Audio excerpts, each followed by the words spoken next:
Good morning, dear students.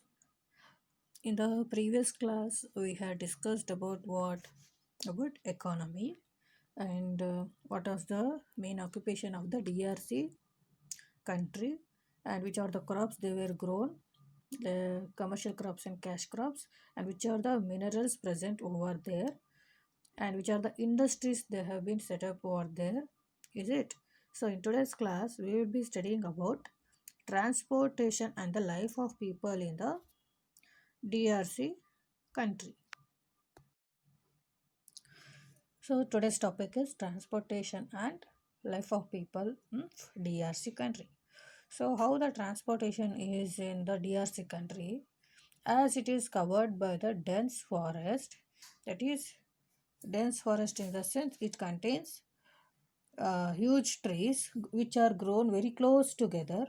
So, due to this, it's very difficult for them to build a proper construction of roads and railways on the land. Basically, we have landways, waterways, and airways of transport. Three kinds of transport, is it? But in this country, it's very difficult to have transportation through roads and railways on land because of what? Because of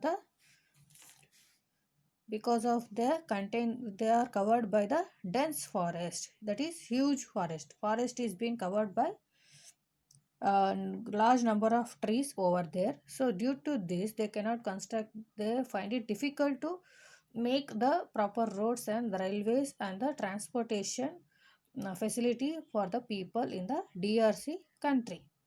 And only some parts of the countries will have the roads and railways in this region, and it has a good network of, as it contains a good network of rivers.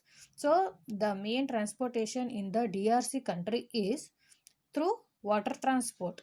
So water transport is the chief mode of transport. It is one of the main transportation system in the DRC country is through water. Through waterways, the transportation system is provided, facility is provided, and it is easy for them to have transportation through waterways.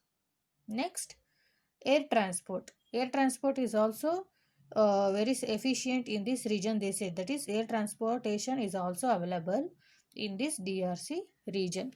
So, in the DRC country, as it contains dense forest, it is not able to provide them with the proper roads and railways. So, on behalf of roads and railways, in this region, the people depended upon the waterways.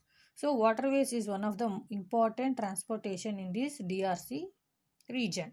And along with that, they have air transportation also in this DRC country. So, students, what is the main chief mode of transportation here in the DRC country? Water transport is the chief mode of transportation. Why? Because of the dense forest.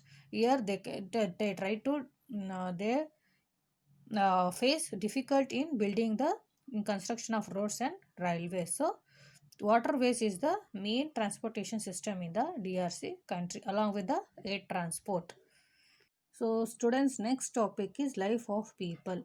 How the people are lived over there, how they look like, what they will have for their survival, how they lead their life, what is the language. All those things we'll be studying in the life of people of DRC, that is Democratic Republic of Congo region. So as this DRC, that is Democratic Republic Congo country is thinly populated. What do you mean by thinly populated? They say thinly populated, THINLY, thinly populated. Thinly is means it contains less number of people, or the population is very limited, population is very less compared to other countries. So can we say that China, it is been the populated in the more populated, India is next to that.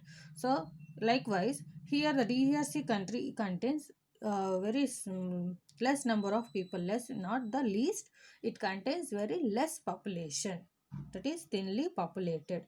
So DRC country is having very less population in number. Next, where do they live generally? They live generally in rural areas. RURALAREAS, rural areas. So they live in rural areas and the population is very less, and they live in rural areas and they belong to Bantu tribes. So, in the equatorial regions of the so students, majority of the people who are living in the DRC country belongs to the Bantu tribe. Tribes are the people who live in the forest area and they does not know to read and write, and they does not speak as we speak in the urbanization. So they are the people like tribe peoples. Tribes usually what they do, they live in the forest. Whatever they get available food in the forest, they eat that.